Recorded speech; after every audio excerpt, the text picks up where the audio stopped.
All right. You know what time it is. You know what time it is. It is 11 o'clock. Let's get started.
So today we don't have a guest speaker, and we're just doing our thing today, everyone. We're doing our thing.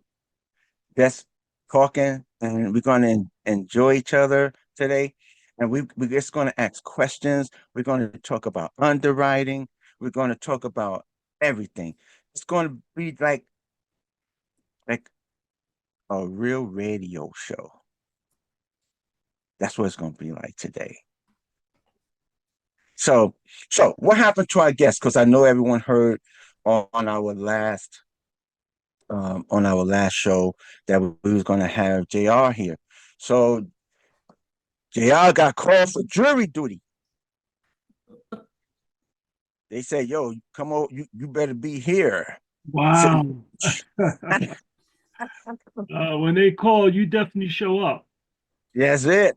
So Jr. said, "Hey, Dara, I can't make it, man. I got called for jury duty." I said, "All right, I could definitely understand. Definitely understand." So, so what we're going to do today, in place of Jr., we're going to definitely say, "Hey, we know you're doing your civic duty in the state that you're in. Uh, you know, uh, make sure you judge fairly, okay?" Right. Yeah, Oh man. it's true. So listen, everyone. Um, what y'all want to do? Let's discuss things. Let's make something happen, right? Hello, Casimir. Hello, Stephanie. Oh, I'm not gonna be able to come on camera. Uh-oh. Okay. Hope all is All well. right. Yes, So all is well. Stephanie's in her pajamas. No, Um, I'm not. Casimir, what's going on? Nothing much, Daniel. How are you? All right. You can't come on camera. No. Oh boy, Casimir's in his underwears. All right. Hi, Casimir. Hi, Stephanie. So, I already spoke to so Marty. yeah. Okay, So what I'm on question? camera. Alex said, "They gonna put me not in his underwear." That's good. So we can see your handsome face. Oh man, that's fantastic. Well, wait a minute. Wait a He's minute. on Now, mute. now we got on Stephanie, and we got on Casimir. What about Marcus? Marcus is Marcus. He usually off camera. Oh, Marcus said, "No, y'all not gonna throw."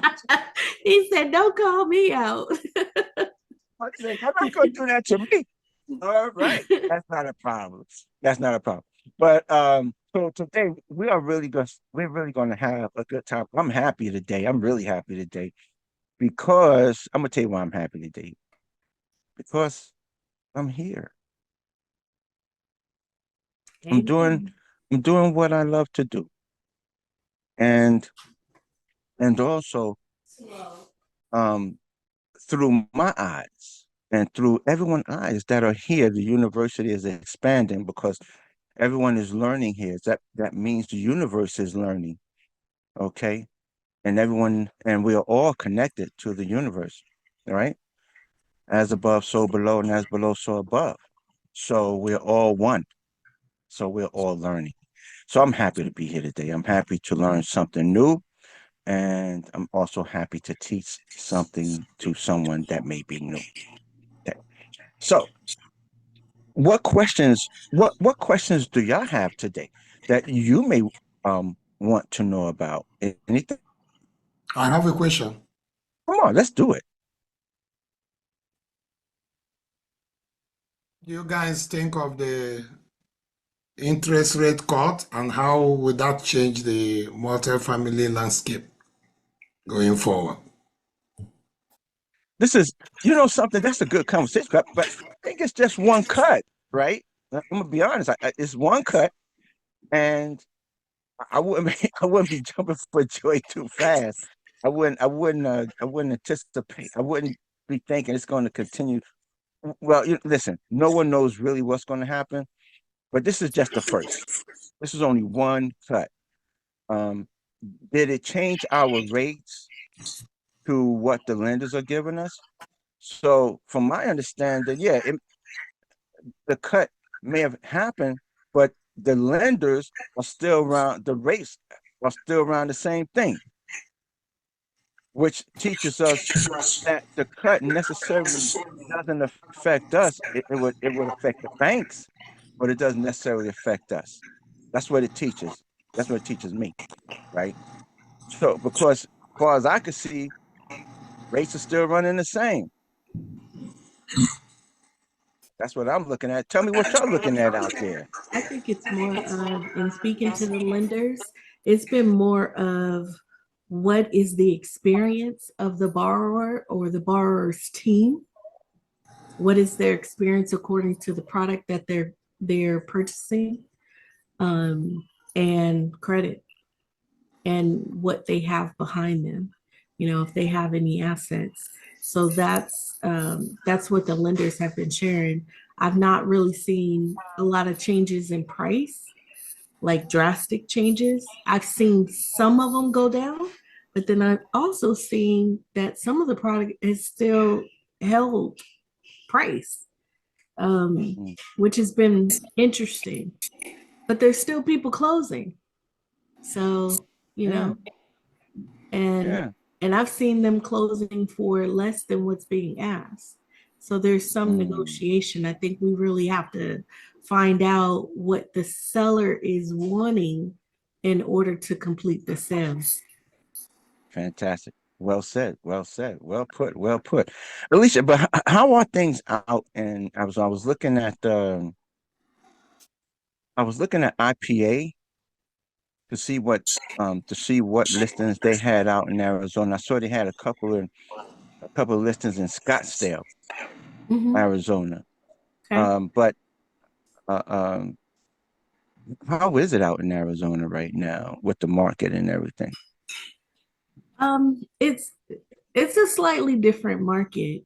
Some will say it's a buyer's market, some will say it's a seller's market.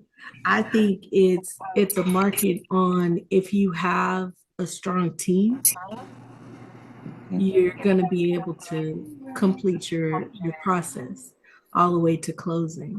If you don't have a strong team, it may be tough. We've come into contact with some teams, especially with the fund that wanted us to raise capital, and they weren't Mm. able to close. And they weren't Gotcha. able to close because of price and experience, you Right. know. So it really Okay. depends. You got a Class A building, Mm. Mm. the experience may not matter as much, but if you have value add where you're going to have to be doing some work, they want someone with experience that's done the work. Gotcha. But things are Gotcha. still closing, Gotcha. like big time. But it's the larger teams that are closing them. Institutional buyers, the larger teams like Rise 48, Mm. they've been closing a lot in Texas. So All right. All right. So, and Marcus, you're in Jersey. So what are you seeing in Jersey right now?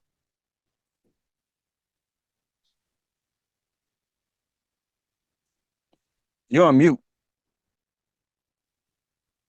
Still on mute. Nope, can't hear you. There we go. There you Okay. go.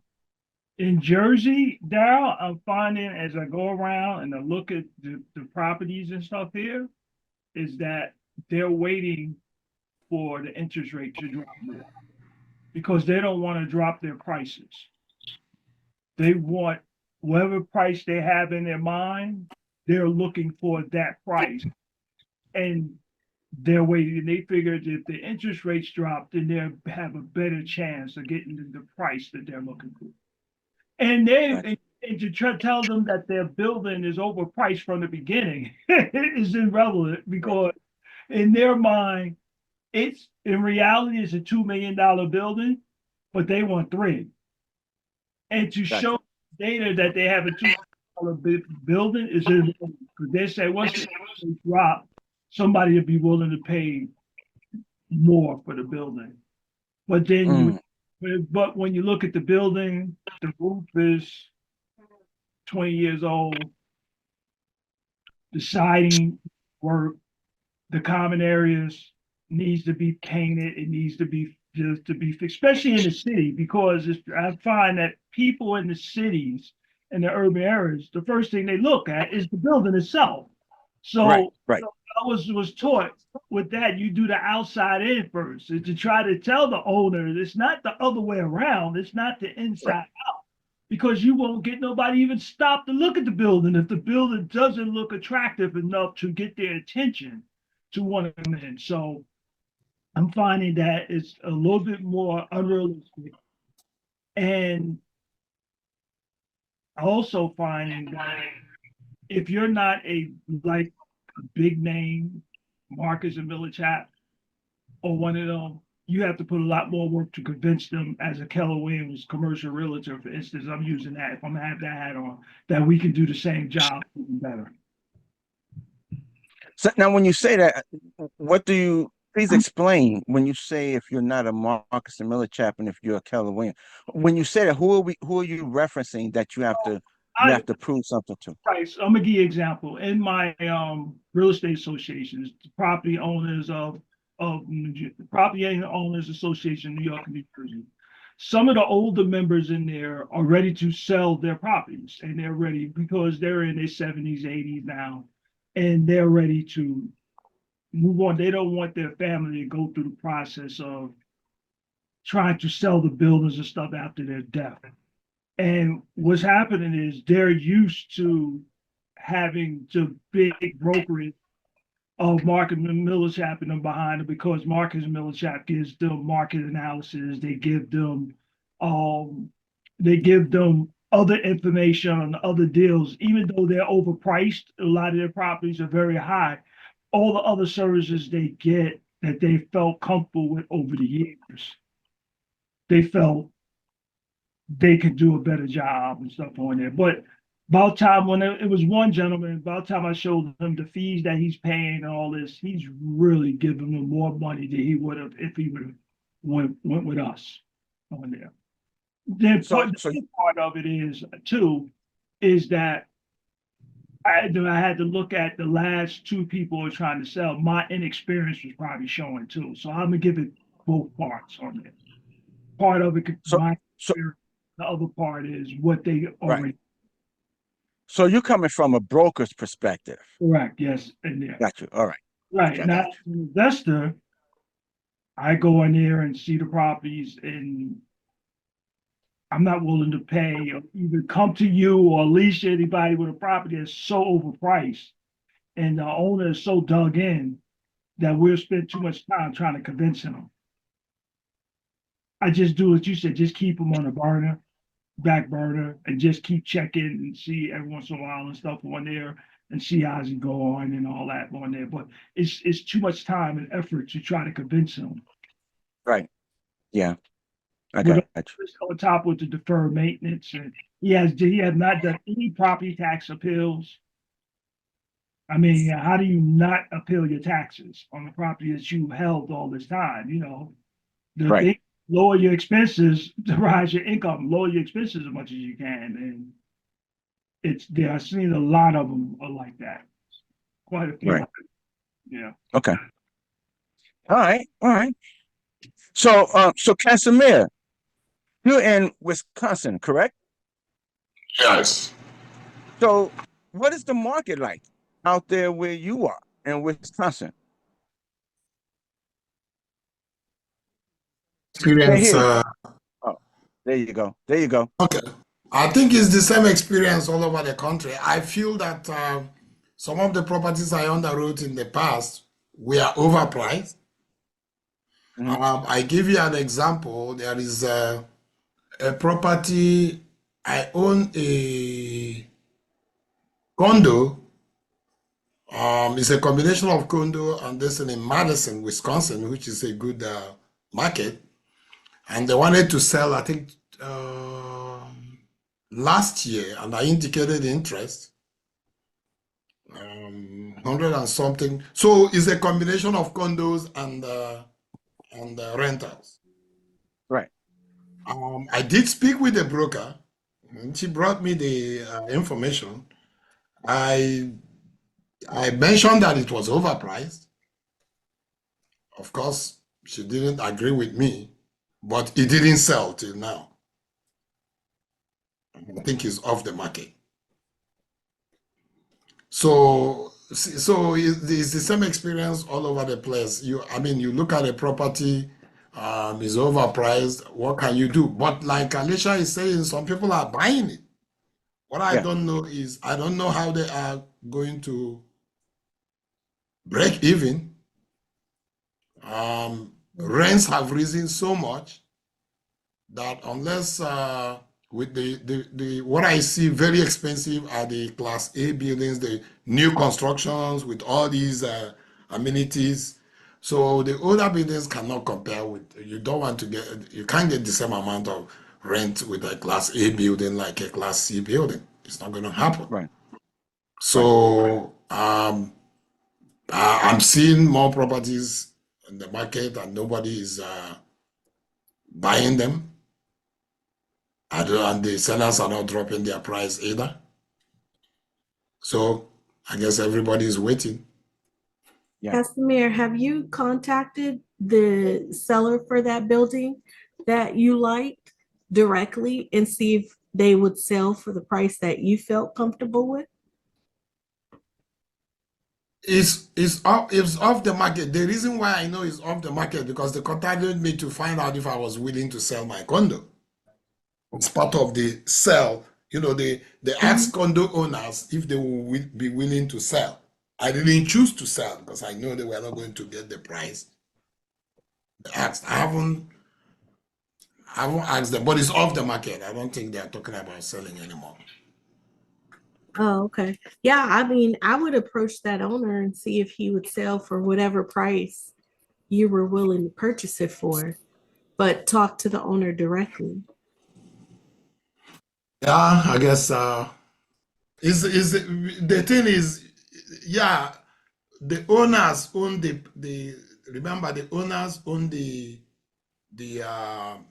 rental side, but there is a condo too, a condo association Mm-hmm. that individual condo owners have to be willing, and I don't think that all the condo owners were willing to sell, just like I wasn't willing to sell. Gotcha. Okay. Wanted to sell both together. So I don't know Yeah. what they would do to the condo owners who choose not to sell their Mhm. properties Well, all together. That if could be a if problem. you it could Yeah. be, but if Yeah. you own the majority of the condos, wouldn't your percentage be higher and you would have more votes than the others? So you would Oh no, essentially the owners of the rental property own more. I wish they separated it. I wish they separated to sell their rental this thing differently from the condo. Mm, okay. But then they polled individual condo owners and asked them if they were willing to sell. And I Hmm. don't know that all of them agreed to sell. Gotcha. I am one of those who refuse to sell because my son is living in the condo and I'm not willing. I'll be willing to sell after he's done with school. So Yeah. Interesting. All right. Cool. Um. but let me just ask another question. But the condo combination, that's just one. I know that you have looked at several properties in the Wisconsin area. Have you seen any of those other properties that you once underwrote still available today? Not talking about the condos, leave those out. But out of all the other properties that you have underwritten, have you seen any of them still sitting there waiting to be acquired? Um, some of the ones, because it all depends on the area in Wisconsin. I'm more Mm. interested in Kenosha. I'm more interested in Madison. I'm more Yeah. interested in, there is a property in Racine that I wasn't excited about. Okay. I think Christopher wanted us to buy it, and I looked at it. I didn't like the area. Right. So it all depends on the area. The ones in Kenosha that I was interested in sold. Right. Right. Some of the ones in Madison. People are.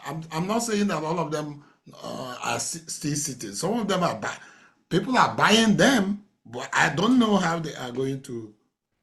I don't know how they wrote their own, how they arrived at the Mm. price, and Yeah. whether they are paying cash. Remember, one thing is if they have a lot of money and they pay cash, maybe they may not be shopping at the same interest rate that we are. Cash Right. buyers are a little bit different. Maybe they will be willing to offer more than somebody who wants to borrow part of the money at the interest rate that we're talking about. Gotcha. Gotcha. Look, I want to go back to Alicia. Alicia, you have underwritten a lot of properties in Arizona. Have you seen, as of right now, this day, October 1st, are any of those properties still on the market? You know what? I have not checked within the last 2 months. Prior to that, there were uh, three of them that had not sold. And they had not sold because they were overpriced. One in particular that, we walked a couple of times, which was in North Phoenix. It was being sold as a portfolio, the two properties Mm. that were buttoned up against each other.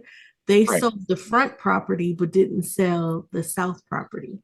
So they sold the north property, not the south property. Right. And I believe that they sold the south property because it wasn't, um, the tenants, most of them were on a month to month. They were not on annual leases. Gotcha. Gotcha. Yeah. Okay. All right. But Uh, price was a big factor in them. What we've seen in those, to be more specific, was the fact that some of these owners had mhm. to be at that top price because they had already taken equity out. That's, Mm. that's part of it. Yeah, Yeah. yeah. Yeah. Wow. All right. All right. Um, Brian Waters, you able to talk? All right. How about Stephanie? No, Renika. Renika. Hey, I'm sorry, I'm at work, but let me turn on my camera. Just bear with me. How are you? Hey, I'm okay. You at work? I am. I work for advanced IRAs, self-directed IRAs. Huh. But I work with, obviously a lot of individual investors, investment providers raising capital, especially in the commercial space. What I'm seeing now is people doing conversions.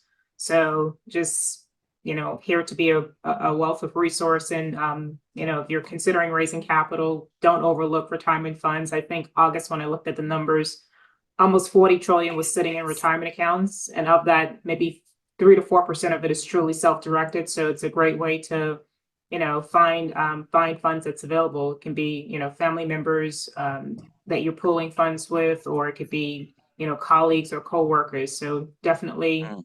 I would say, take a look at retirement funds to raise funds to do your next deal.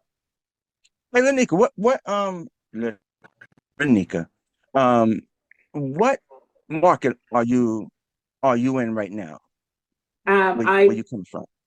so I'm in the Atlanta market area. Okay, That's okay, why I live.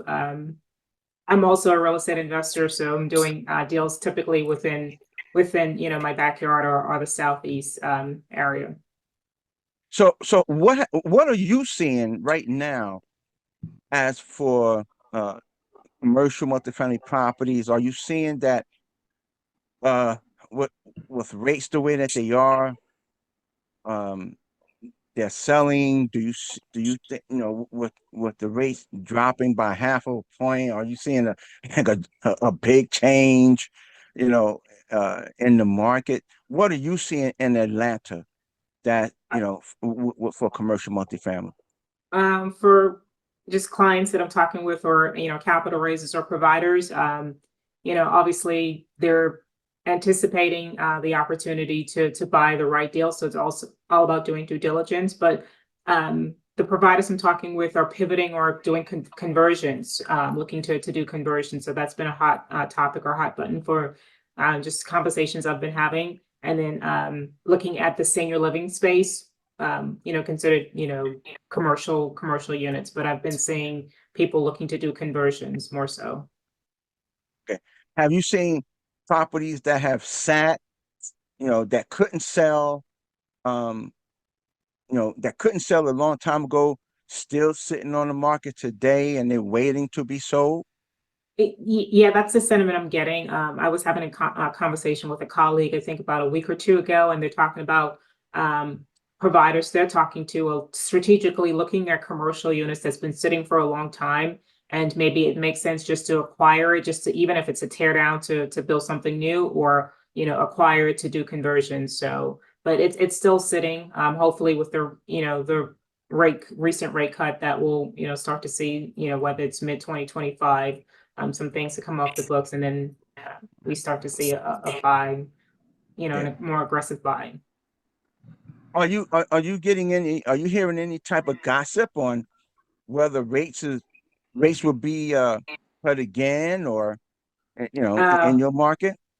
Now, just that's more so for the Fed. Just have to wait and see what what they do, and just more so responding to what active Right. investors are doing currently.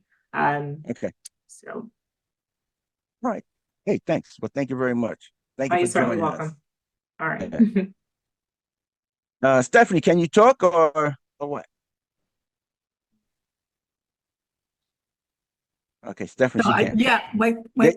uh, I just want to kind of we're kind of going through, I'm in Ohio, for those who may not know, and we're experiencing some of the same things that have already been mentioned, that the prices right now, I think because a couple of years ago, people overpaid for their properties. And so right now yeah. they're overpriced. What I'm also seeing is people are trying to, the ones that they are trying to sell is more like a Class C property. They're kind of holding on to, Class B and Class A properties. So they're trying to unload the Class C properties. So properties are coming up in areas that I'm not interested in. And even in Gotcha. those areas, they're overpriced. So I just think it's kind of a weight game to get what we're desiring to do. And we're just waiting. I just don't want to acquire a property to say, oh, I got my 200 doors. Right. I want to make sure that it's going to be a good deal. And right now, what I'm seeing is just overpriced. I don't want to pay for somebody else's mistake. Right. And something, Stephanie says something that's really, really important. He says, I don't want to get a property just to say I got my 200. And I would say to anyone that's listening and everyone that's out there, stick to your criteria, because I'm gonna tell you that's the quickest way for you to be for you to get distracted, is once you drift off of your criteria. Because then you do the first one. Okay, so your criteria may say 50 to 100, but 50 to 100, 1980. Let's just say that. And but you're so anxious because you've underwritten hundreds of properties. You're anxious. You want a property. You're tired of waiting. So you wind up doing something that's not with your criteria. So you look at a property that's 30 units, 1972, right? You underwrite it, it doesn't pan out. But now you just broke your criteria. Now you're looking at, because now they're gonna start sending you others, and you're gonna find yourself saying, "Oh man, I looked at that 30 unit that's a 1970, and now they're sending me 25 units that's a 1968. Take a look at that." And after a while, you're gonna start drifting and drifting and drifting. You're gonna start going down the rabbit hole, right? That's what's gonna happen. And then you're gonna be so distracted and so off track that you're gonna have to try to say, well, now I gotta try to come back. I gotta have to regroup. And because at the end of the year, you're gonna say, I didn't meet my goal, I didn't get what I wanted, because I got so distracted going down this rabbit hole. I would rather for you to say, I didn't meet my goal because it didn't pan out. You underwrote the property that was in your criteria, and you could say there, so I didn't get distracted. I stuck to my goal. I'm going to stick to my goal, and we're going to continue moving forward, right? But once you get distracted, then you're going to start going down a rabbit hole. Now you're going to start, just doing anything, and you're gonna. That's how I was early on when I first got into this years ago. I was all over the place. If anyone sent me a property, I don't care if it was from Tupelo, Mississippi, man, I was underwriting that sucker, right? It could have been from the state of Washington. I was underwriting it. I didn't care where it was from. It could be from anywhere within the 50 states. I was going to underwrite. But by doing that, you get distracted, and you start.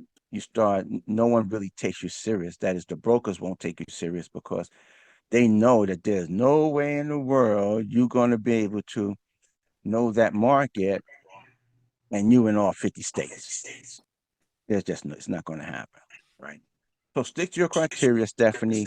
And yeah, so you may not hit your goal this year because there are other things, external sources that are affecting you, but stick to your guns and let things happen naturally. Believe in the process, and you're gonna hit the target. I'm gonna tell you that right now. You I will totally agree with hit you, the Daryl. target. Yeah, Yeah, I'd rather do that than just to say, I acquired something yeah, and it didn't meet my criteria. And if it's not going to meet my criteria, I'm not going to be profitable. And that's more yeah, important to me. exactly. Underwriting is very important for you to know. Without knowing the valuation or how to value property, you can never get no money. If you can't explain your underwriting, you can't explain how to get that capital.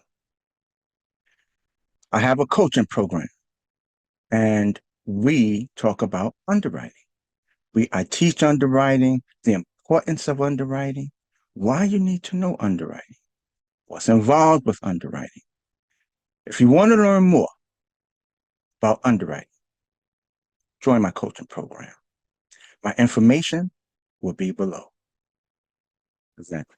And I have a always question. remember, sure.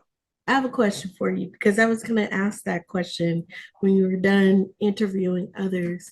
What if your criteria is to have something that's income generating and you're okay with something a little less than? So your criteria is 100 plus. But what if you're okay with 50 plus? Then you need to adjust your criteria. Exactly. That's what I was going to say. You can always, go back and look Yeah. at and Yeah, you, adjust you your could always criteria. reevaluate things. You need to Right. readjust your criteria. Because now, because remember, either way it go, once you have written out your criteria, once you sway from it, Now you're going to go down that direction. You're gonna you're gonna start focusing on that. You're not gonna focus on your criteria. So, but now remember, you can adjust your criteria. Hmm. Okay, you can adjust your criteria to be what you want. But I am going to say to you, don't if your criteria is like this, Yeah. don't make your criteria like that because then it starts going way out here, Right. right? Right. Stick to your criteria that's here. But now if you readjust it, just maybe let it go like this, but not like that. Okay, everyone. So again, your criteria is going this way, and it's right here. So you adjust it to where maybe it's like this right here, but you don't want it to go like this right here. Then you're going like that, right? So yeah, Cool. Thanks. yeah. So so and that was um uh uh Jerome, how's things in the Houston market? What are you seeing? How goes it, everybody? I'm kind of waiting to see how absorption is affecting my criteria. B and C properties, 1970s and up. I think there was up to 7,800 new units coming into the market, and just kind of waiting to see how the tenants, how the market, how jobs are affecting. B and C properties with new properties coming into the market. But Houston is, I think it's overall healthy with net migration being so prominent, but just wondering if B and Cs are going to be affected by people wanting to live in more newer properties. So I'm definitely going to comment on that one because, and I'm going to tell you why. I don't care what market you're in. Rents are going up. Rents are going up, and I don't care what market you're in. Um, People starting not to be able to afford certain rents. So now you get an A-class property that may, that may be charging, and Houston, depending on the area, that A-class property could be charging easily 1,400, 1,500 bucks a month for rent for A-class, even higher, right? Even higher. The question is, can people afford it now, right? Are the dollars that you're earning matching what you can pay? Are they growing? Are your dollars from what you're earning growing at the pace of your rent? Right? So some people use that 1/3 rule. Some people don't. Some people gonna say, okay, well, what is your income? Can your income afford this? I think nowadays we have to we have to look at all aspects of income. Now, what do I mean by that? So you stick to the 1/3 rule, but you may find that you have a slightly higher vacancy. So are you going to so what does that mean? That you have a slightly higher vacancy. That means you're gonna have to reevaluate your 1/3 rule. If you see that you don't went from a 5% to a 6%, and then the following month you went to a 7%, you may need to reevaluate it. You may need to say, okay, what do I need to drop my rent so that these people, so I can fill these units? You don't know. I think right now, from what I'm seeing, and I would like for all of you to comment on this, right? Comment on this. For what I'm seeing, for what I think that I see right now, our market is unstable rent wise. It is so unstable that I believe, yeah, you may be maxing out on your rent now, but I would be concerned down the line. Yep. That's what I'm telling you right now. What Yeah. because everywhere I'm listening and reading and hearing, people cannot afford the rents. Mhm. They're starting to move in with their parents, or they're moving in with their grandparents. And what's the other one that says? I think I read something about the Gen Zs uh don't want, is it the Gen Zs don't want to rent or something? I'm like, okay, so where you gonna live, right? With their Uh, parents. with their parents. Exactly. In the basement, not paying any rent. But things are really becoming unstable. Now, how long is it going to stay unstable? I don't know. I don't know. But I think there's going to be some concerns in the future with Yeah, rents. I think something's going to have to change, right? Either Yeah. the interest rate changes, the owners that are trying to sell, maybe they'll get, what do you say? Maybe they'll just say, you know what, I just need to sell. So Yeah. let's negotiate, right? And Yeah. that's, to me, that's what I'm seeing in the market is that you have owners that are more willing to negotiate right now at this point. They still want the upper hand, right? They want somewhere Right. close to their number. If that somewhere close is saying, okay, you pay me my number because that's what may be posted in those states where the price is posted. Yeah. Um, you pay me my number, but I give you some type of credits on the back end. You know, yeah, the HVAC units need to get replaced. So I'll give you $30,000, right? Because that also helps them. They can write it off, you know. But as it relates to rent, I'm seeing that too. It's very unstable. We'll just take Phoenix, for instance. In some areas of Phoenix, the rent is crazy. In other areas, if as you go out from the main metropolis type of area, you see rents declining just a little bit, you know, Mm. where you'll see concessions, and these concessions could be 2 months free. Maybe it's on the front end, maybe it's on the back end, or you can see, well, you put more money down in a security deposit, and we'll give you 1 month free. You know, there's different things that they're trying to lure these tenants in. But again, you have less students that are willing to be off on their own.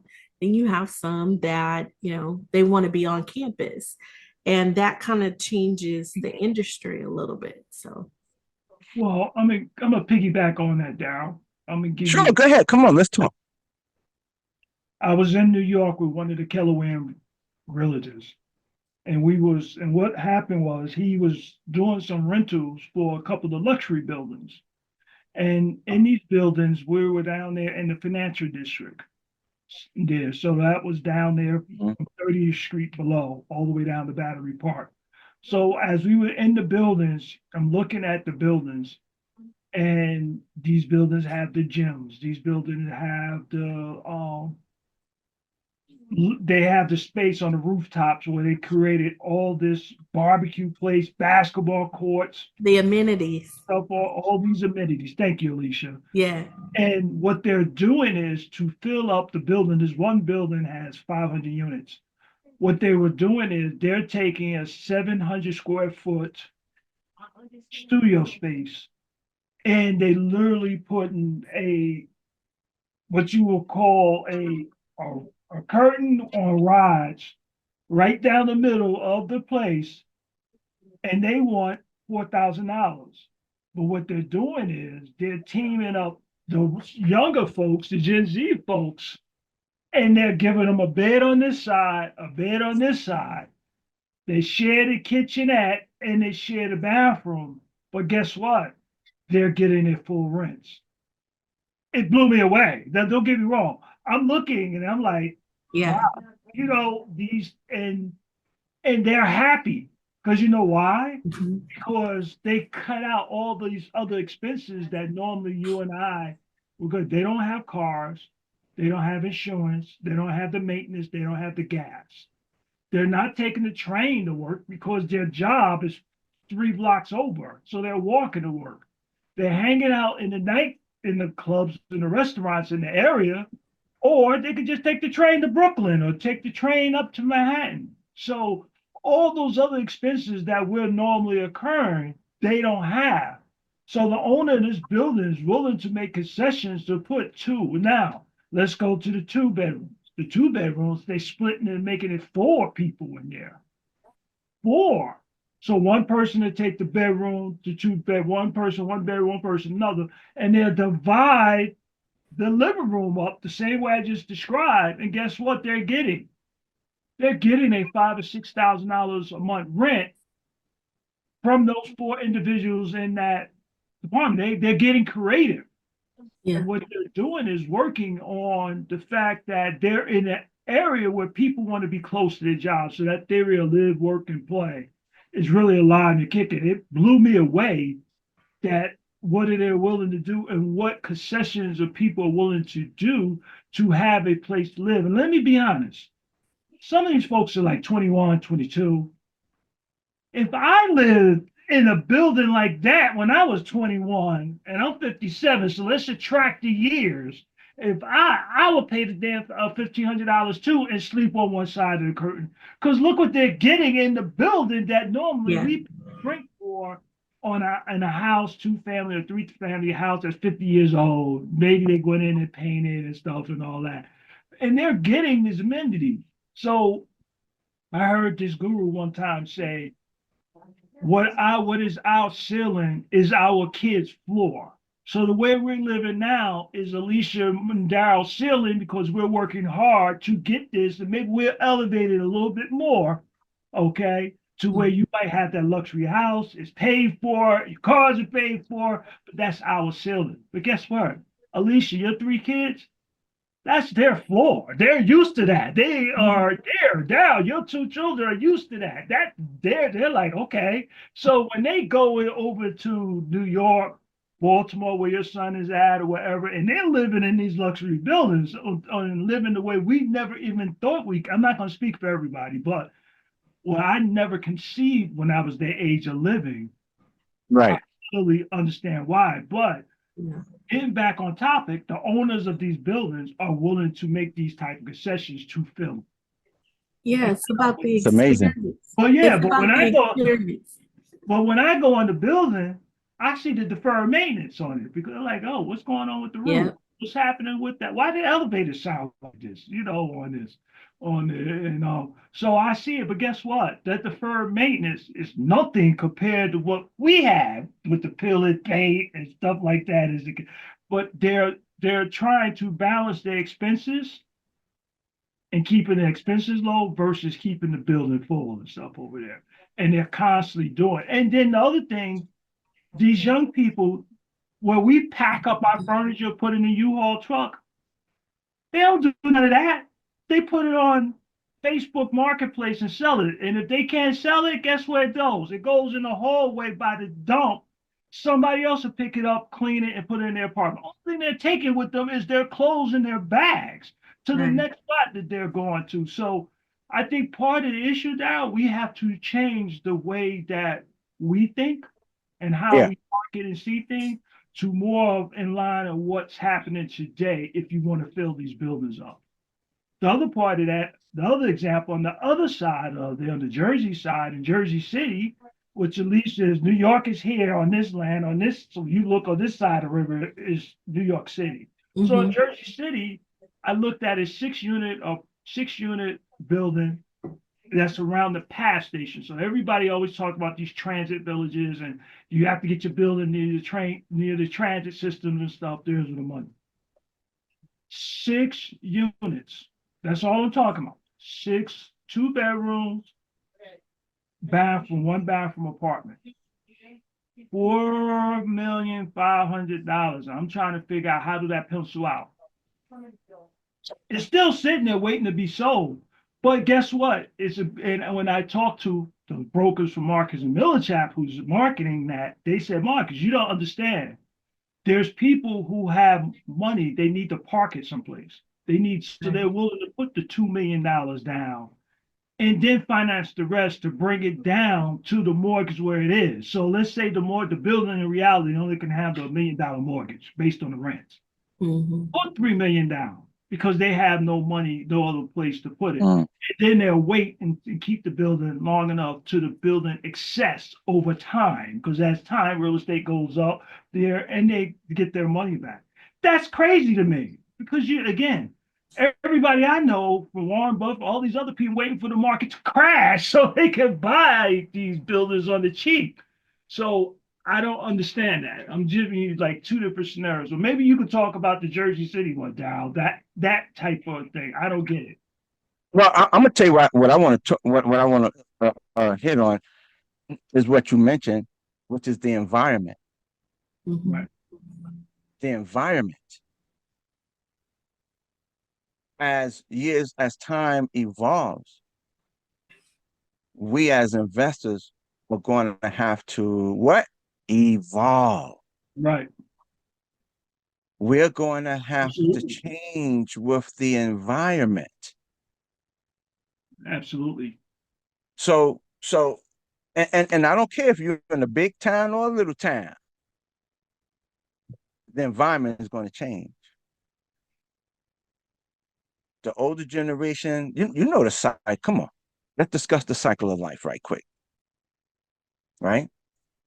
The older generation passes, the new generation comes up. But what the old generation may have known, it goes with them, and then the new generation brings something new.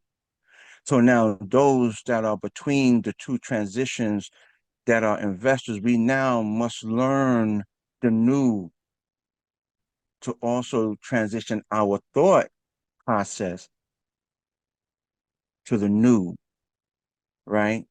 So so what I hear and everything, and I heard everything you said, but what I heard was evolution. We have to evolve. We're I'm going to gonna say have to we're gonna have to make adjustments in our thought process. absolutely. Depending now I want to also throw this in, because I don't want y'all to think that I'm talking about just the whole world. No, depending on the market that you're in. Okay, so what do I? For those in my that's listening to this, that's in my coaching program. What do I always say? Make sure you know your market better than anybody else. No one should be able to come to you and tell you something about your market. No one.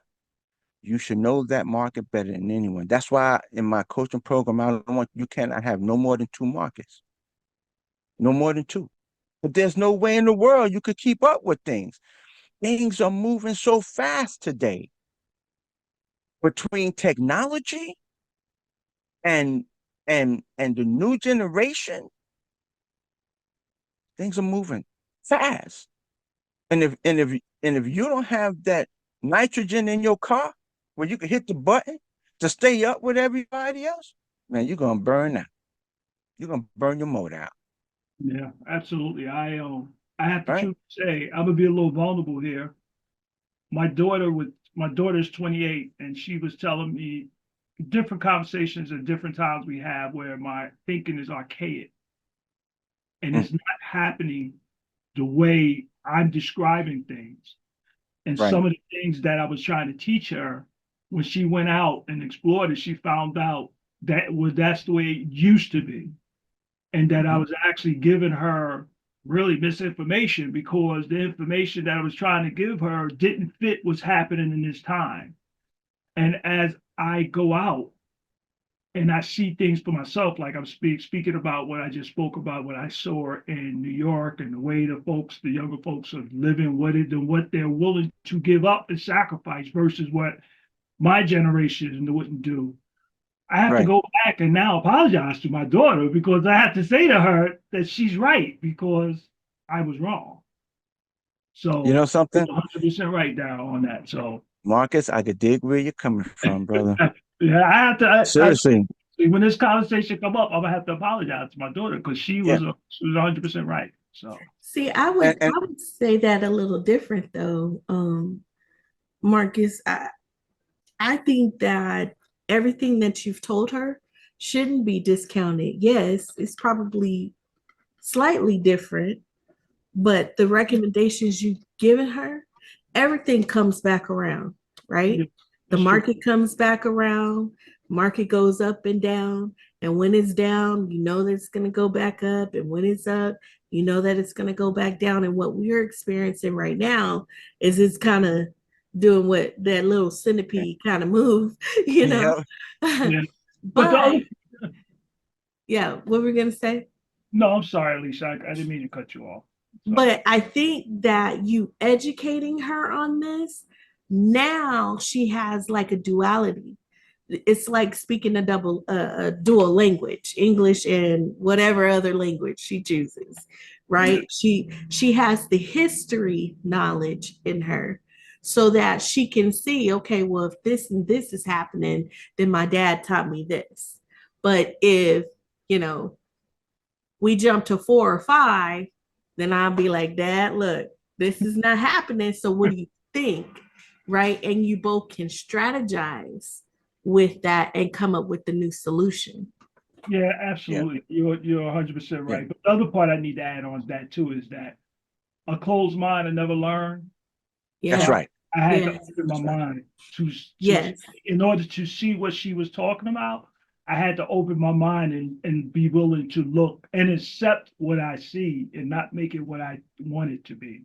So that's Right. another Absolutely. part of that conversation too. So Yeah. Yes. I'm glad you said that. I'm glad you said that because a lot of, I think a lot of the, I don't want to really categorize anyone, but I think some people are very close-minded when it comes to real estate. no. I think people are very close-minded. I'm gonna tell you something. Uh, I'm 63, but when I see new stuff, I like to learn. I like to grab it. I'm gonna tell you, me and AI, man, I love it. You know, You know, Wh- yeah. yeah, I'm seriously, I love it. If you're not, if you're not messing with AI, you're going to be left in the dark. Yeah. You're going to be left in the All dark. I can right. tell right now because because we are moving in the AI direction, and it's happening right now. It's happening real fast. We're moving in with AI. There's so many different things now, right? You could go to AI, and it's getting better. They're making changes now to where you you now talking to the AI. Hey AI, how you doing this morning? My AI, I said hello to my AI. My AI said, "Hey Daryl, how you doing?" See, it knew me. I work on it so much. It knew my name because I use my name. I use my name, my title. So there's certain things I could put into Chat GPT and it say, or I'll say, "Good morning," and I do that. I say, "Good morning." It says, "Good morning, Daryl. How may I help you?" Well, I say, "I'm looking to do ABC," and it said, "Who can help you with that?" And then it just the little dot comes and then before you realize it's doing this thing, it's spitting out the information, right? So AI itself is is moving quicker than we are moving. And the minute you step away from it and then you go back to it, you're gonna find out that you're lost. Yeah. And I'm gonna tell you right now, last night I was trying to help my wife. My wife had a picture that she wanted converted to a cartoon. Um, and if y'all know about AI has mid journey. So if I took the course, I took several courses on AI. So I haven't been using mid journey. It was like, okay.